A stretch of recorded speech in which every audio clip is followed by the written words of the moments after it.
started. My name is Richelle Williams. Thank you all so much for being here again today. Last week was so wonderful and it was great to hear from everybody. We've got about 5 pages of folks on here, which is super exciting. So again, if you have anything to add or you've got any questions, you can always unmute yourself or put something in the chat box and I will try to keep track of everything that is going on. It looks like people are introducing themselves in the chat, which is wonderful. If you could go ahead and introduce yourself, that will give us an idea of who all is here in that chat feature. And just as a general reminder, just like I said last time, this is a safe space and everybody, I think we've all kind of caught up to each other in how aggressively this pandemic has taken over our universities. I know last week we were all in different places, but all headed towards the general same direction, which is, I think, where we all are now, which is wild. So, yeah, I just want to keep that in mind as everyone is kind of handling things a little bit differently. We are super excited to have Tatyana here from Red Cross. She's my Red Cross rep. And she's also got her whole team here. So we're going to spend the first little bit and they're going to introduce themselves. They're going to talk a little bit about how this has impacted them personally and professionally. They're going to talk to us about things that they can talk or that questions that they can answer. And then we're going to open it up for any questions that people have that are specific to the things that they can help us with. So great. And I see people all saying hello. So thank you, everybody. So I'm going to go ahead and hand it on over to Tatyana and her crew. All right. Hi, Richelle. Can you hear me? Yes. Perfect. Okay. Thank you. Just want to make sure. Hi, everyone. I'm Tatyana. I'm going to introduce myself first. My name is Tatyana Kiselyov, and I'm based in Seattle, Washington. My territory is Alaska, Washington, Oregon, Idaho, and Montana. And my favorite food is lasagna. Threw in a fun fact for you. And I'll have my team introduce themselves next. Hi, everybody. My name is Jolie Telios. I sit out of Las Vegas, Nevada. My territory includes New Mexico, Arizona, Nevada, and then parts of Southern California, the Inland Empire, and San Diego. Nice to see everybody. Hope everybody's well.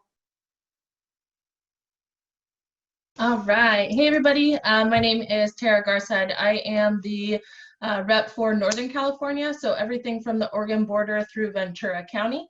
And my favorite food is bacon. Good morning, everybody, or good afternoon. I'm Zachary Tamayo. I cover Los Angeles County, Orange County, Hawaii, and the Pacific Islands with the Red Cross. And my favorite food is plain hamburgers. So if you on my team, you know it's a plain hamburger. I don't know how I follow plain burger here, but I'm Mike Stagg. I'm from the Red Cross as well. I sit just north of Salt Lake City in Utah. I cover the Rocky Mountain areas, so Utah, Colorado, and Wyoming.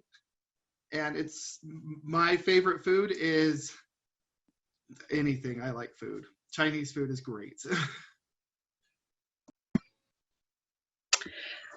Good morning or afternoon, everyone. My name is Nayeli Trejos. I am the Aquatics Program Manager for the Western U.S., everything west of Texas, and I manage the beautiful team that just introduced themselves. I am based out of Los Angeles. I love food. Spicy food is probably my favorite, but if I could have a guilty cheat meal, is bacon-wrapped hot dogs, better known as LA street dogs. I could eat hot dogs all day, every day. Thank you for having us.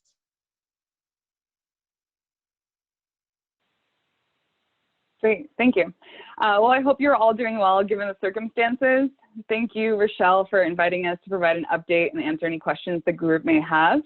I will start by sharing a little update on how my team is directly impacted in our role during this time, and then I'll share the most up-to-date training services updates, and then we will be happy to answer any questions that you guys have. So the way that we're being currently impacted directly at this time in our professional roles, well, many of us are in stay-at-home or shelter-in-place counties or states.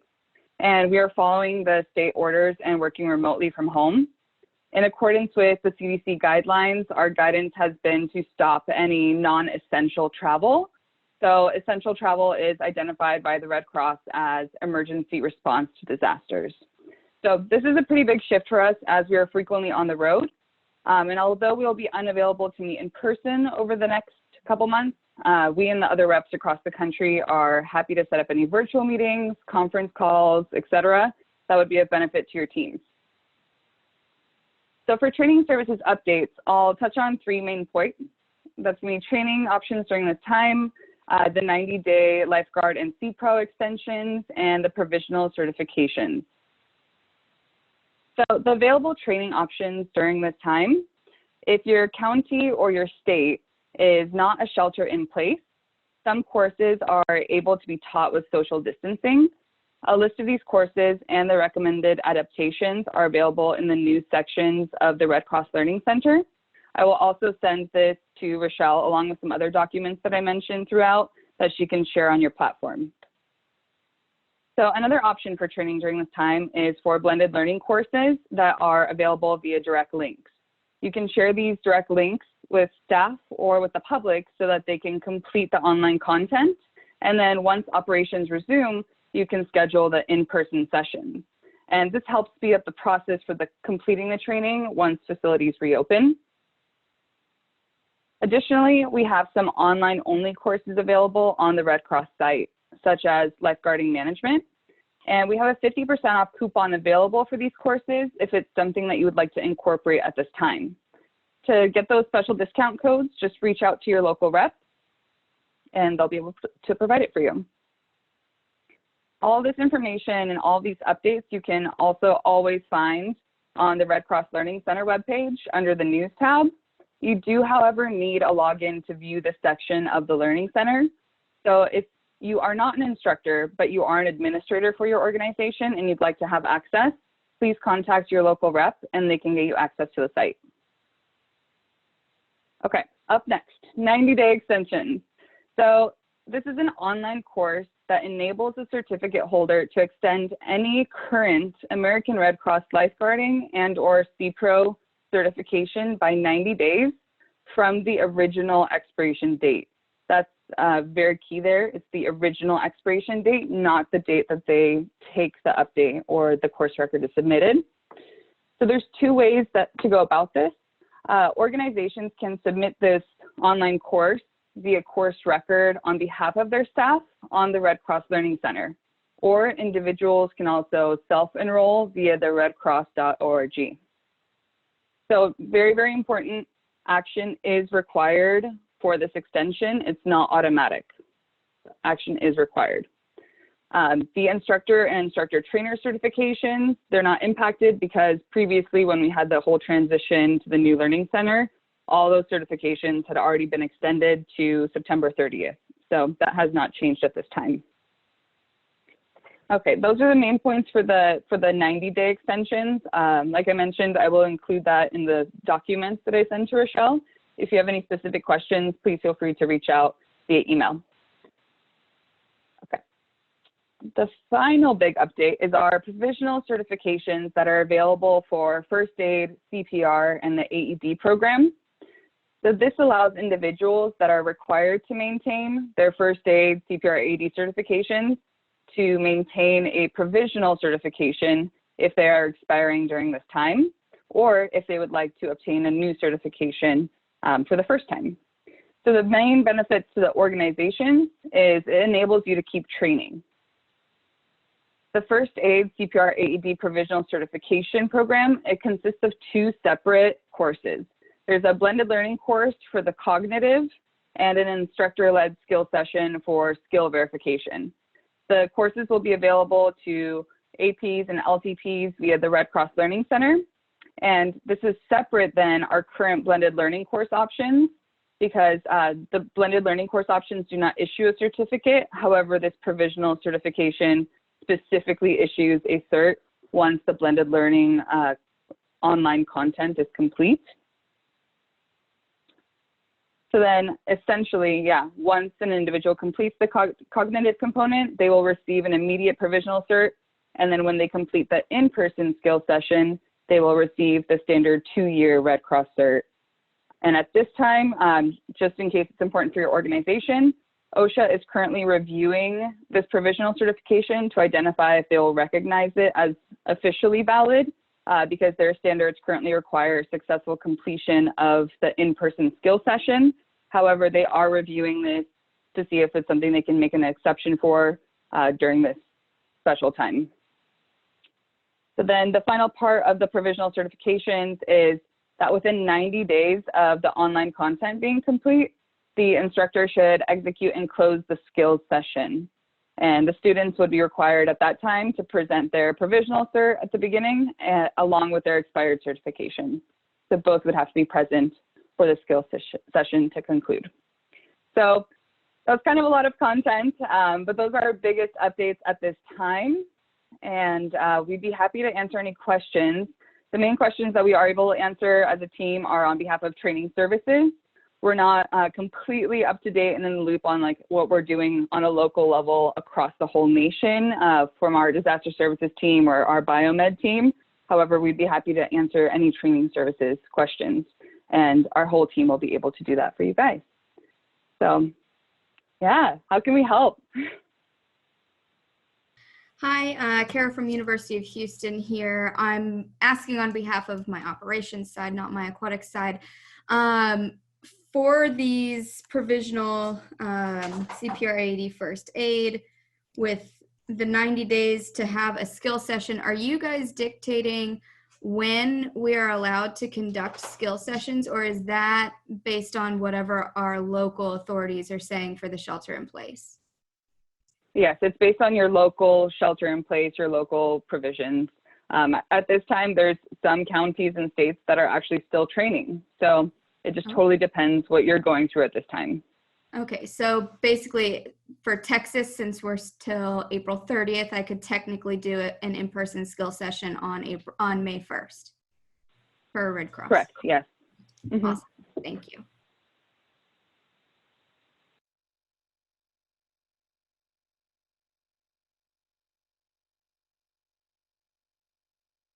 It looks like Zachary has put into the group and asked our WSI blended learning classes doing provisional as well. At this time, they are not. We are, our Scientific Advisory Council is currently looking at options to see if we're going to be able to deliver any kind of training virtually, like online with instructor-led, to see if the science can actually follow that process. But at this time, the answer is no. Thank you. And then Nick has, sorry, Tara. Sorry, no, that's okay. I was just going to say, I mean, the biggest recommendation here, if you're, looking to do anything virtually, just focus on your ability to do blended learning. So I know most of us like to do an in-person WSI class, but if there's anything you can do, to get information out to your staff, any participants, get those blended learning classes set up. You can still advertise those online, and your skill session can be whenever your facilities are able to open. So focus on blended learning for anything aquatics as much as you can. Great, thank you. And then it looks like Nick is asking what date range is included in eligibility for the 90-day lifeguard extension. So the 90-day lifeguard extension is good for lifeguards who have expired from February 17th until June 15th. So anytime between those dates, that is the time frame. Thank you. I have a question about the lifeguard extension. It's being called a course. Is there anything that they have to complete on their end to get that done? So I'll take that one, you guys. If it's you identifying staff members that need to be recertified and you can verify that they have a valid certification, you as the authorized provider, the training provider, should be submitting a course record. In that aspect, there's nothing that they have to do. Your students will just get that cert. Once they do the skill session, they need to bring their 2 certifications in person, right?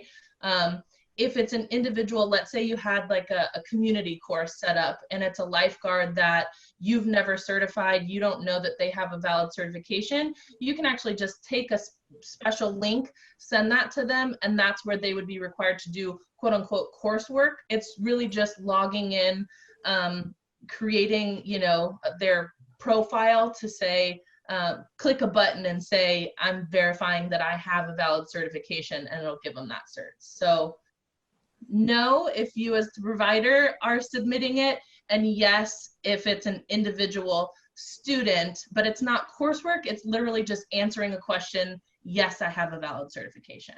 Does that make sense? Yeah, so basically I'm looking at staff members. So my staff that are going to expire the next 90 days, I can put them in for an extension. And then once all of this is over, we would do a recertification, like a full recertification course with them.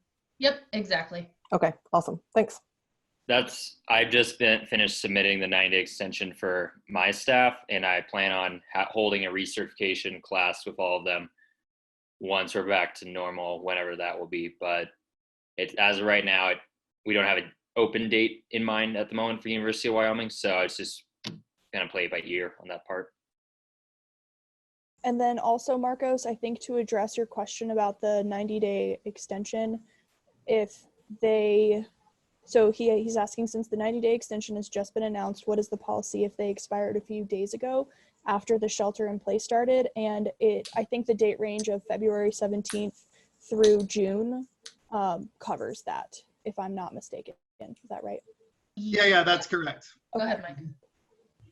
Yeah, that's correct. They still have, you know, traditionally they have the 30 days from the time their certification expires to take a review course. Their certification isn't good, but they can take the review course during that time rather than taking a full course. Yeah. This is just saying from that date range, the 17th of February to 15th of June is the date range now for the 90-day certifications. That could be extended depending on, you know, information that we get, but as of right now, that is our dates. Great, thank you. One thing that you guys want to keep in mind for that, I'm sorry, we just want to make sure this is really clear. If they are already in their grace period, so say their grace period was 3/1, you know, 2020 until now, today is their last day to put in that request for the provisional cert. So it's not just if you expire during that time, you have to make sure that before your 30-day grace is up, you've put in a request to get that provisional cert extension. I'm sorry, there's so many things happening. No, thank you for making that point. That is great. There was a question on here regarding the Longfellow whale's tail videos. I'll take that one because that's something that's been asked several times, and we got clarification. It was something about the copyright without infringing the copyrights. So we in the Red Cross are very happy if people want to post on their social media, whether that's Facebook, LinkedIn, Instagram, or whale tail video. You will not be violating any of our copyright regulations.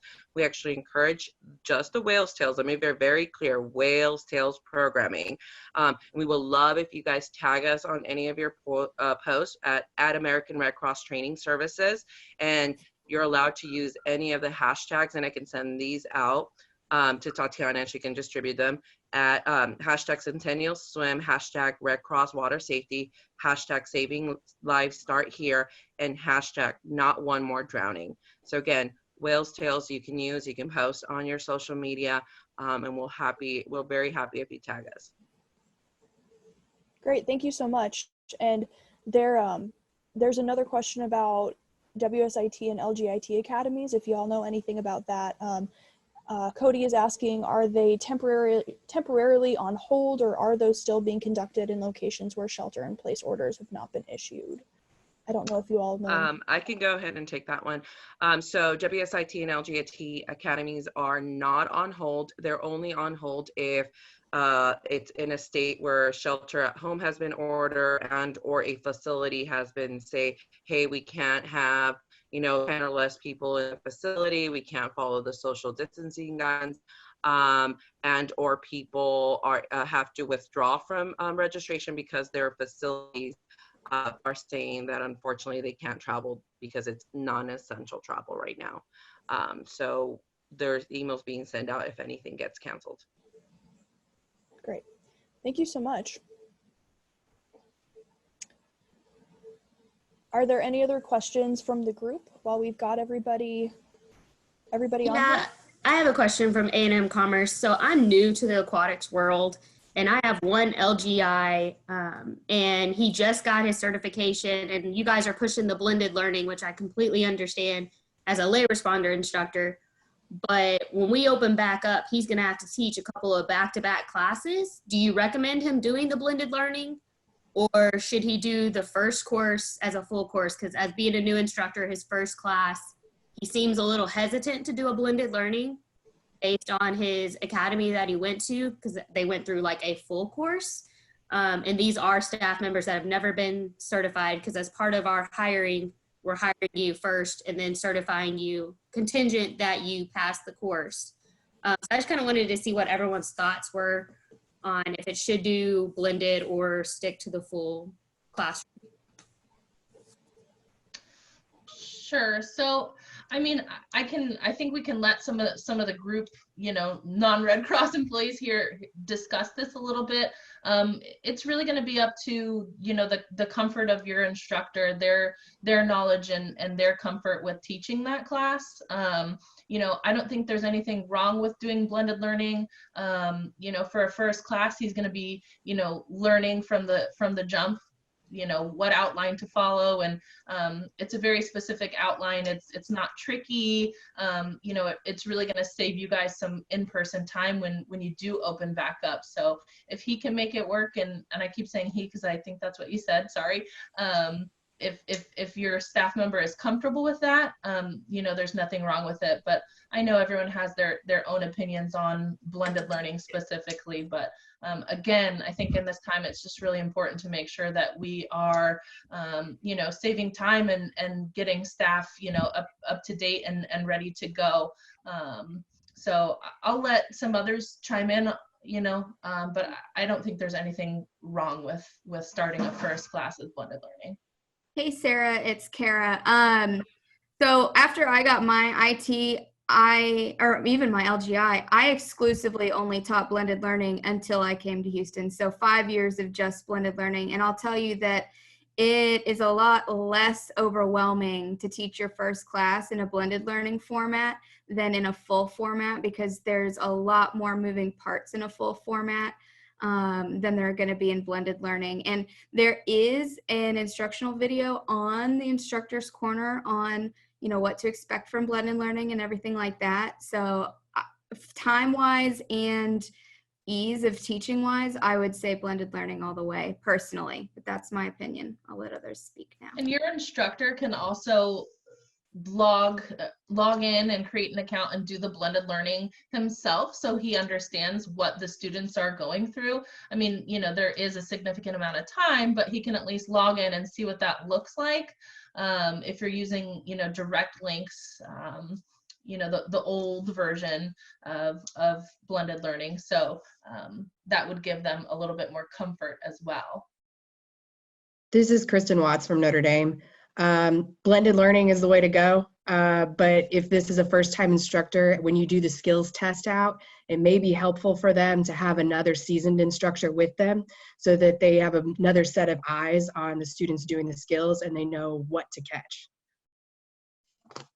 Okay, thank you. And I saw a question that just popped up. Do any of the Red Cross reps, I know you're specifically like American Red Cross reps, but we have a question from somebody in Canada that was asking if the 90-day extension is only for the States, or do Canadians also need to submit these requests? And I know Tatyana and I have gone back and forth as far as like, I don't know how the Canadian Red Cross works. So if we don't know the answer, maybe if you could point us in a direction to figure out who we can contact, that would be awesome. We can connect you with John Thompson, our liaison. Unfortunately, these guidelines are for only the American Red Cross. Each Red Cross has their own guidance and guidelines, so we can't speak to those. Okay. It looks like the Life Saving Society is issuing an extension in Canada. And Jennifer, I do believe that CPR Pro is also being extended for 90 days. Is that correct? Yes, same process. Yes. Okay.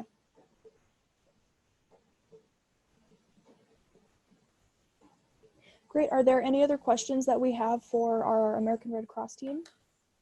Hi, I have a question about. Sorry, Lindsay, go ahead. Oh, sorry. No, I have a relatively big question. And if you've already touched on it, I joined the call late and I do apologize. I've been in contact with my Red Cross rep here in Florida, just trying to get more clarification on this, but a lot of like the whale's tails and like pushing that out and stuff like that, that's very clear. But for FSU, we want content to send out to our students, and they want Aquatics to send out like health and safety based ones. And so it very much in an email I have, it says like, we cannot show your videos. But essentially, like if we put together a very small, like 2-minute clip of like recognizing what choking looks like, is that something we're allowed to do? And then like state at the very end, this is not a certification. We do recommend once social distancing has been lifted that you take American Red Cross class. Like, are these things that we can do? Should we not use your information? Because like at the end of the day, I'm a Red Cross instructor. That's where I get my information from. So I just like, I don't know how to navigate that to my supervisors and stuff, if that makes sense. So I can connect you. I can send you my information via the chat so we can chat about it offline. We do say that you could share our direct links because those are open to the public, so you can share that information. They don't have to pay to take those direct link courses. They don't get a certificate what says you're certified in first aid or lifeguarding, but it does give them some information. So I'll send you my information so we can connect. Awesome, thank you. Hey guys, it's Lindsay from Virginia Tech. Yesterday in the risk management roundtable, there was some confusion about who could teach the provisional classes, I guess. It does not have to be an IT, correct? It can be an instructor as long as they are certified to teach, correct? Correct. Sorry, I feel like I'm just jumping in here. If sorry. any of my teammates want to get in there, they can. So yeah, as long as you're an instructor for that specific course that you want to teach. So if you're looking to do first aid, CPR, AED, adult and pediatric, if you're an instructor in that capacity, you can do the provisional cert. It mirrors, the in-person classes, if that makes sense. Just making sure. Yeah, the biggest thing with that though, just to keep in mind, if you're going to offer that provisional cert, the online portion, you also have to make sure you're able to do the in-person skill session as well. They can't go and take that somewhere else. The other part of that question yesterday was for submitting the 90-day extensions too, just confirming that any instructor can submit the 90-day extension. Yep. And then, excuse me, going off of that, any participant will be able to request it directly through that Red Cross link as well? Correct. Okay, thank you. So I think I just made myself confused, so I just want to get clarification. I have a bunch of summer staff during the academic year. I would say about 60 out of the 80 of them leave for the summer, and then they go work other pools locally. So if I put in through my AP agreement for those students that are leaving, they then come back to me to take the class. But if they do it on their own, then they can take the class anywhere as a research. Yeah, for the lifeguard extension, you as their supervisor can submit the extension for them just to give them that physical certification, but you don't have to be the one to teach that course. Okay, so as long as they do a review or a full lifeguard training course in the summer at their summer jobs, then they're good. They just exactly. Need the paper. But you need to make sure that they get a copy of that cert because whoever is going to teach that class needs to verify that they have both of those certifications. Beautiful, thank you. And then Andrew, did you have something? Andrew? I was going to ask about crossing over from provisional certs to like a CPRO cert afterwards, like say social distancing is in place when we have to reopen. like some of us might have to still be under social distancing, but our counties and local authorities say that the shelter in place is lifted and we open. My idea was to do blended learning for the lay responder, for at least our in-building staff. Would it be able to be translated over to CPRO later on, or would it be just a full class after that? No, you have to teach the course as a whole, right? So if you were doing a blended learning skill portion, that in-person skill portion needs to be the same class. So that's what I meant, because you can't really do CPRO under social distancing guidelines. And that's why we're doing the 90-day extension for CPRO rather than the provisional cert. Yeah.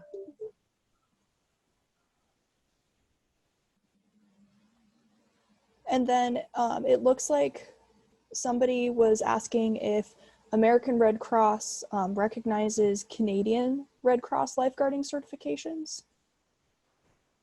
Yeah, which I would think that we do, but also is that something that you all can, is that something we can confirm? Is that if you want to hire somebody that currently possesses a Canadian Red Cross certification? Yes. Correct, yeah. I've had team.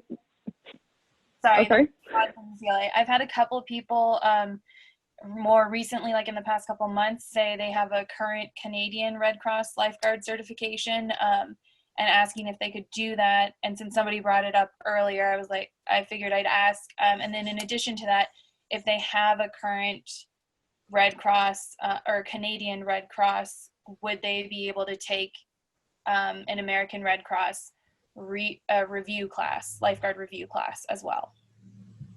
No, so the way it works is, as far as accepting that certification, that's going to be up to the individual organization to accept that or not. Anyone who's not Red Cross certified in a base level for lifeguarding, they would actually have to do, sorry, I'm looking at some chat here with my team. They would actually have to do the full course. If you're looking to be like a lifeguard instructor or, something like that, then there's some different requirements there on what we accept. But again, you can't do American Red Cross review based on a Canadian Red Cross certification, if that makes sense. Yeah, that makes perfect sense. And that was what I assumed. So thanks for the confirmation. Just a quick comment on that, Siobhan. From what I understand, and I'm from Canada as well, is that although you have to do the full course or the full American course if you're going from Canada to the United States, if anyone's doing the opposite and they're going to Canada with the Canadian Red Cross, they can do a quicker transfer course. But with Life Saving Society, they would have to do the full course process as well. Great, thanks. Great, and then the last question that I have seen in the chat is if anybody has any direction for when to potentially restart group swim lessons from a Red Cross standpoint, as far as I think it was if once the shelter in place is lifted, whether we should start group swim lessons off the bat, or if y'all have any direction as far as like any thoughts on when we should restart classes and things like that. We would just say follow local and state regulations and abide by those to stay safe. Okay. Yeah, thank you so much. And that's pretty much what I had thought, just because none of us really know anything for the foreseeable future, which is great. All right, so I'm going to put a last call out for questions for our American Red Cross reps. Is there anyone? Nope. Alrighty. I thank you so much, y'all, for hopping on this call. We really, really appreciate it. And this is recorded, and we'll also have transcripts of the chat. So we'll make sure to go through and collect any of the information that y'all inputted into the chat, so I can post that on Connect. So if everyone can do either a snap or a virtual thank you to the Red Cross, we appreciate your time, and thanks so much for hopping on. So thank you. We appreciate you. So thank you guys. Yeah, thank Thanks. you. Have a good one. you. Stay safe. Thanks, everyone. Let us know if you guys need anything. Okay, thank you, Mike. Thanks, Mike. Have a good one. Yeah, and we've still got some time, so I think we've got some stuff to piggyback off of that, so we can continue this discussion. I was emailed some questions from folks, and I think going off of what we talked about last week, and then also the information that we were just given about what we can do virtually, does anybody have any plans for virtual in-services and or any plans for sending out safety tips, or it sounds like some people have some stuff in the works, but if you have anything that you're planning on, if you wouldn't mind sharing, that would be a huge help.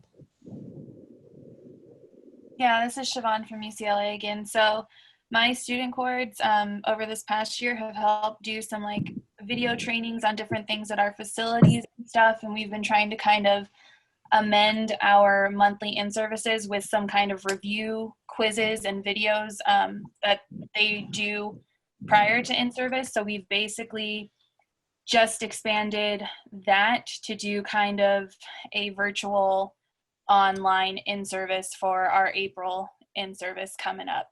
They just finished it this week, so I haven't completely reviewed it yet, but we're going to do that. And then the way we've tracked it is we usually post it as like a Google form. And so we track it by who has completed it, who has completed the Google form. And if we need to review or touch up with anybody, we reach out to them individually. Hi everyone, my name is Megan Sersky from Towson University.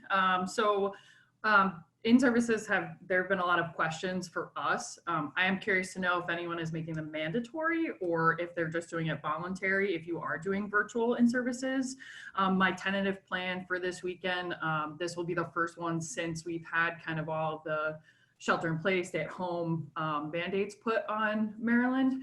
So I'm using it more as like a check-in opportunity where we can kind of discuss how it's impacted them, especially my seniors, to kind of talk about their struggles, their frustrations, and then also reiterate some resources for them. So our department has done a lot of work about regarding like creating virtual content for our patrons, whether that's workouts or maybe other resources they could check out. So making sure my students are aware of those. There probably will be some sort of Kahoot so that I can review policies and procedures, but I didn't want to do anything too extensive because they won't be coming back. None of them will be coming back in the summer. I have to contract out for my guards because a lot of them don't live in Maryland and won't come back to the fall. We might have some conversations on if they have some ideas or whatnot. The other thing we've been using for our in-services is creating a survey afterwards so they can kind of tell us, you know, what's one takeaway you had from the in-service, what's something that you would like to see in service, is there anything in particular that stood out for you? So they have a little bit more, I guess, autonomy with their in-services and creating exactly what the content is. This will be the first in-service in a while where I'm kind of just throwing the content together again, because this is brand new to everyone. So that's kind of how we're approaching it, just because I really want to make sure they're okay, because I have had a couple of students reach out to me really upset, and I feel like it'll just be a good platform for them to kind of communicate with each other and acknowledge that if they're struggling, that they can use each other as a resource as well. Over at UCSB, I'm over safety education for the entire department. So a couple of like specific examples that I'm doing with other staff just around the building is, well, with my LGI staff, we're doing what Megan was saying of just trying to include them, make sure that they don't just forget about us as time goes on.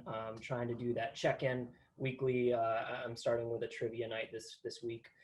Just to get the ball rolling so they get used to everything, and then going into more professional development stuff such as, let's review your resume. Let me give you individual time to look through that. What does looking happy at a job look like? What are those different elements? And then with other departments, we're doing, we use Connect2, so we use that for accident incident reports. I'm doing a training with individual areas on how to do that properly, and something that we could probably do for in-service and letting them practice, write it out, and then reviewing that. Yeah, so I'm the facilities GA at ECU, and I kind of work with mostly the facility managers, but also aquatics, and I've come up with a few activities for them to do. So we haven't made anything mandatory just because we don't want to add stress to students, because some of them are struggling with online classes rather than having face-to-face. Some people I know, like back at home, at my hometown, like I have really bad internet access, so we don't want that to kind of be an issue or another stressor for them.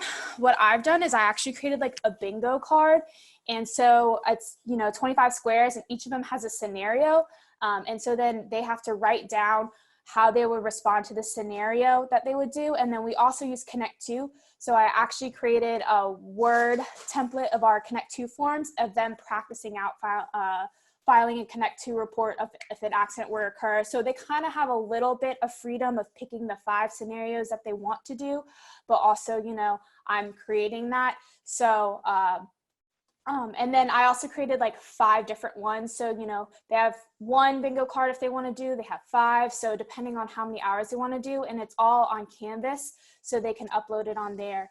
And obviously if they have any issues, they can just email it to us, but we're kind of setting like, all right, if they complete 1 bingo card, they're going to get paid X amount of hours. So it's just dependent on how much money they want to receive.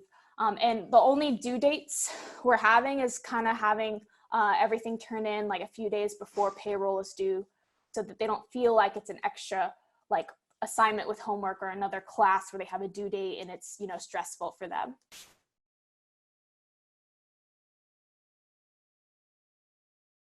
Great, thank you so much, Natalie. And kind of going off of that into the next segment, I've been hearing a lot of people talk about setting up virtual calls, and we've had a lot of people in the chat that have kind of been talking about that. What are some other things besides calls that y'all have been implementing or trying out to connect with your student staff? And then also, what have they been well received, or have people been engaging with you?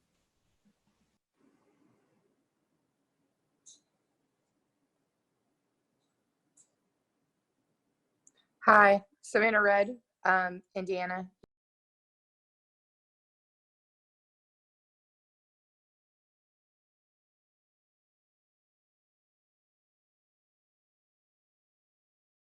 Savannah, you muted yourself. Sorry. Hi, Savannah Red from Indiana University. Something that we're working on currently,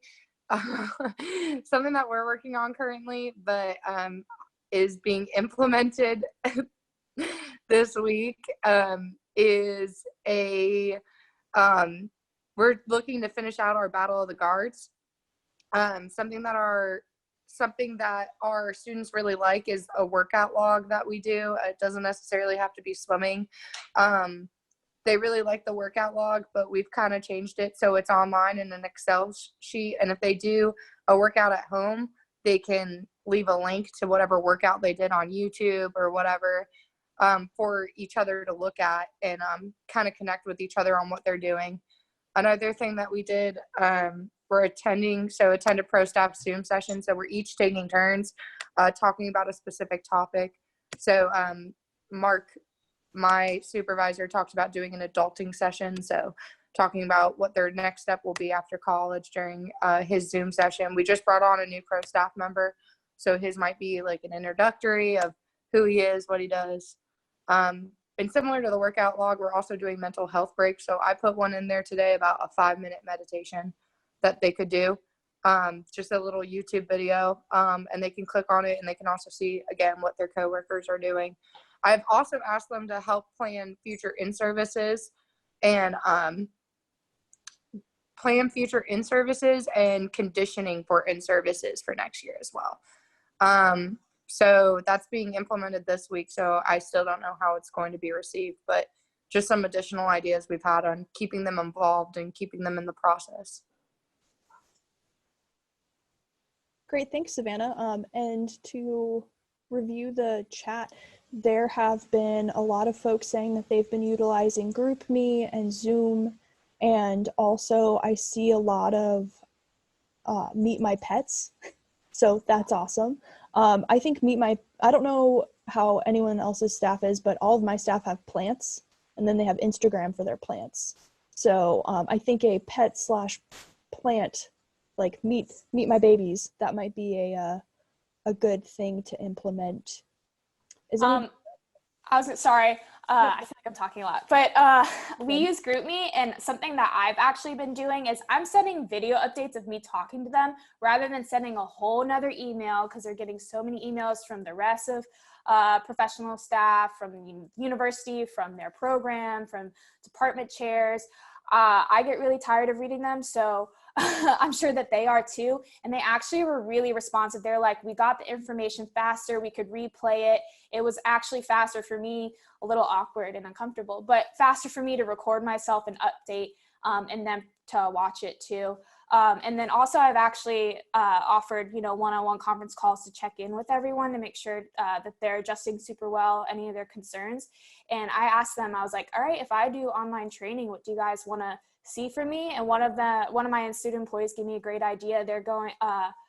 They said to do something with like their favorite TV show. So I had them be a character in their favorite TV show and fill out an accident report based off of whoever they are, off of an accident. So I did the episode of The Office where Meredith gets bit by a bat, and I filled it out in the perspective of June Halpert.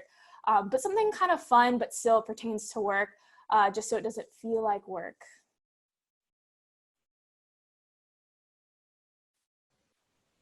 Great, thank you. And then Michael, you just unmuted yourself. Do you have something? Yeah, actually, something we're doing is sort of a family dinner, but we're showing it sort of a master chef way. So we'll all cook meals together at about 5 p.m. And then we'll go over what we cooked, usually healthy meals, and just explain our ingredients, explain the recipe, show the recipe on our what do you call it, the Zoom. And it's been really cool, and the staff really enjoyed it.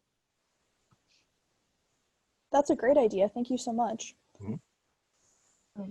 This is Katie from University of Minnesota.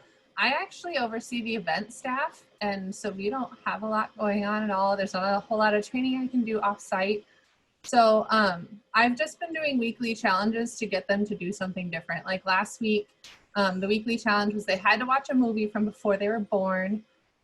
This week they have to take a picture of themselves at an activity outside, and we're doing this all through GroupMe, but they responded to it way better than I thought they were going to, and they're all participating, and it's awesome. And just to get them to think about other stuff going on and not stressing about the homework like everyone keeps mentioning all the students are. I know a couple of people were talking about videos, by the way. I don't know. I use it personally with my friends because we're all in different locations, but Marco Polo is a great app if you haven't heard about it, where you can record a video and then whoever else is watching that video can watch it when they are able to. So unlike FaceTime or Zoom where they have to be live, Marco Polo enables them to watch it so that way they still get that like virtual connection. Just wanted to throw it out there for everyone. That's great. Thank you. Is there anything else that anyone's doing that they would like to share? We're doing a social hour with pro staff and student staff because our student staff have reached out saying that they're struggling with not being socializing with their coworkers and things like that. And then also our student leadership council, we're going to try to do like a Zoom study hall just because some people have trouble focusing. So it's like a virtual, like everyone's kind of quiet online. But we at least have all our faces to know that we're all doing homework together, just to kind of create some normalcy of like going to the library with friends and things like that. That is great. Thank you. Anything else? My lifeguard team informed me the other day, I was meeting with some of my student leaders and they had a lifeguard party over Zoom. I don't exactly know what all they did, but they're like, yeah, we had a party. And I was like, of course you did. But some of them are getting very creative. They miss each other incredibly and they're finding out ways to hang out on their own. Hi there. Something I found useful on Zoom is when I'm doing drop-in meetings with my staff, if I create breakout rooms and give them a topic, I can assign 3 to 4 people per breakout room, and then they can discuss it in smaller groups and then bring it back together with the bigger group as a whole. Because sometimes it can get pretty chaotic having 15, 20 lifeguards all at once. So use those breakout rooms to your advantage. I had not heard of the breakout room, so I will definitely have to check that out. That seems like a really cool feature. So thank you so much, everybody, for kind of sharing what you're doing. This is just a really weird time, and I've been having virtual meetups with people to just be like, hey, I'm going to be online or like on Zoom, and if you want to stop in, and people have brought their pets, and it's been wonderful. The only other shameless plug I have for things to do virtually is there's going to be quarantine quiz show tonight, actually, I think at 7 p.m. I feel like it's 7 p.m. Central Standard Time. And all of that information is kind of all over social medias. And the other day we did a trial run and there were 200 people. So I think there's going to be tons and tons of people that are on it, and it's on Twitch, which is not something I've ever used before. So that was cool to hop on and see how to use something new, try to stay relevant. So yeah, we've got a couple more minutes. So some other questions that I have, I was just wondering if anybody has, and this is, Bob just put this in, which is where I'm going with everything. Has anyone had to start to think about the fiscal implications of the closures? I'm starting to see some nods. Has anybody Could you repeat that question? Yeah, has anybody had to start thinking about the fiscal implications of the closures and what that will mean for you when you open? And then can anybody talk about what they're starting to do to try to prepare to handle those fiscal implications? PD at Minnesota again. We have been having to fill out all of like estimates of all the rentals that were coming up and all the events that were coming up. I'm doing that right now on the school actually, and send in estimates to our finance team just to give them an idea of how much money we're losing. And I don't know what they're doing with it, but we are having to track all of that information. Yeah. Sorry, Joey. No, Joey, go ahead, Joey. We have very similar. We've had to track all of our refunds for safety ed classes that were canceled, all of our rentals, all of that has been tracked really meticulously, just so we know exactly how much we're losing. And then I know, as we open back up through the rest of the fiscal year, it's definitely going to be a little bit tight as we start to open back up and start to offer more programs and stuff like that. Yeah, we at Towson, we've had to, so for Aquatics personally, we've had 2 of our larger scale summer swim meets canceled. So we work with Special Olympics of Maryland Summer Games. They postponed their meet. And I just got a call today that our kids' first school swim meet was canceled.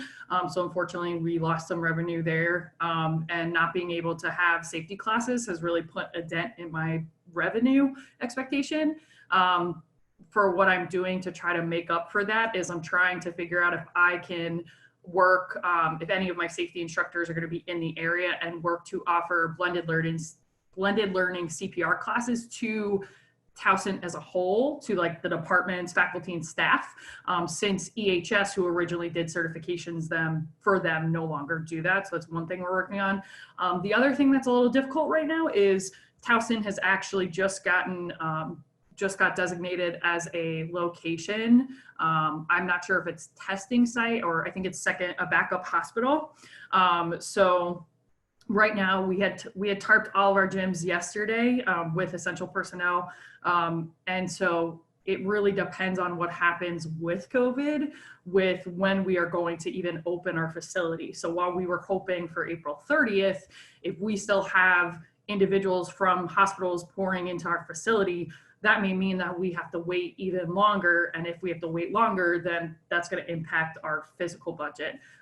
But everything that we have lost has been tracked in a student employee budget form for that money, and then our revenue workbooks for any revenue loss. And we indicate COVID, we indicate refunds due to COVID, whatever that may be. And we're currently not allowed to use our P cards. So the other, not issue, but thing that we're trying to figure out is when we're going to be able to restock or resupply, or maybe we have to replenish like lifeguard tubes or anything like that to ensure that we're safe and up to code and everything like that.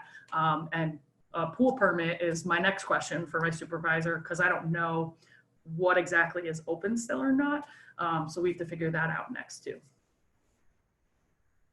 I'll go next. For Missouri State University, it's been pretty aggressive. So they put a hiring freeze on, and then we aren't doing any refunds. We haven't lost any money on small projects, small reservations, but we've stopped all of our big projects. So we were replacing our gym floor and our fitness floor in the next year. So that's all been canceled.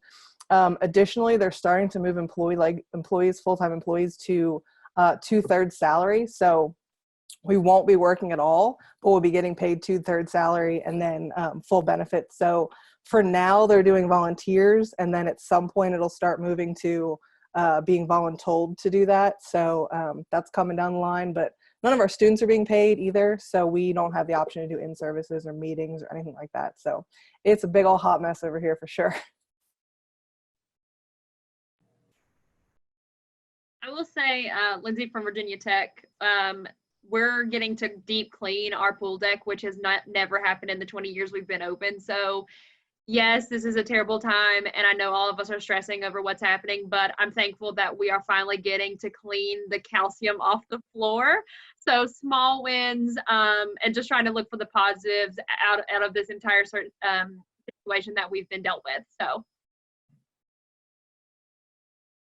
Oh, that's great. And oh, sorry, Ben, do you have something? Yeah, I was kind of waiting for some operation. So I'm from UT Dallas. My aquatics coordinator left mid-February, and I took my CPO course like that month. And so for me, making sure things are the way they're supposed to with water balance and things like that, I'm curious to know from you guys, what sort of things should I be looking for in terms of just making sure the pool is running correctly, or little projects like that that I can do in the meantime while there's nobody there.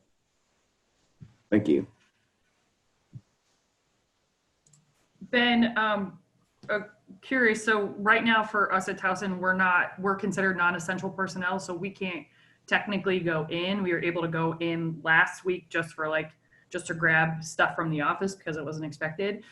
One thing that's been super helpful for me, again, I don't know budgets and whatnot, is we have a BEC system controller. So what's been great is I am able to calibrate my chemical feeds from home.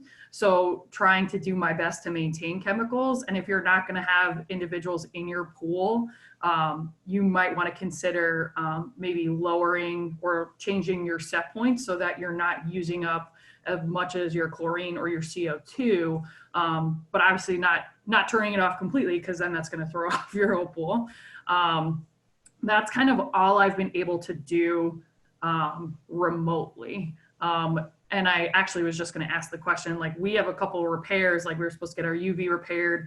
We're supposed to change over to activated filter media in August. And now with everything happening and financial burden, I just don't know what's going to be happening. Yeah, and I agree. I think everyone's in the same boat where we're all moving towards either utilizing this time to do some big repairs that we are able to do internally, and trying to kind of tuck it in and figure out how we can sustain this financial loss and make do with what we currently have. And I see some people that are adding Ben, that I also have a list of things that I can send you that are good things to kind of work on during a shutdown. But yeah, so unfortunately we are at our time for today. I feel like we have a lot more stuff to kind of go over and to continue to talk about. So that was going to be the final question for today, was asking when we should do another one of these, because we only have 2 scheduled, and I think we have enough to have another one within the next 2 to 3 weeks. I'm seeing nods. Okay, because I think we're talking, like, we barely scratched the surface of the financial implications and kind of what we're starting to do. And I had a few other topics that I was thinking about talking. Operations and programming and staffing. Perfect. Okay, great. So I will start to work with NIRSA, so that way we can get on board with scheduling another one. And then I've been posting on Connect and Twitter and LinkedIn and Facebook so hopefully everyone can see that these are happening. And a lot of you have been able to, like, individually email me, which I really appreciate. So I just wanted to send a big thank you to Erin, NIRSA HQ, and also for Tatyana and all of the Red Cross reps for hopping on today, because I think that was super useful, and it was really wonderful to hear from them, and they're just a wonderful group of people. So I want to thank everybody, and again, if you have any topics, please email me directly, and the chat and this recording will be available within the next day or two to review. So yeah, thanks so much, everybody, and that's all we have for this week, and we'll set another one of these up very soon. So thanks, everyone.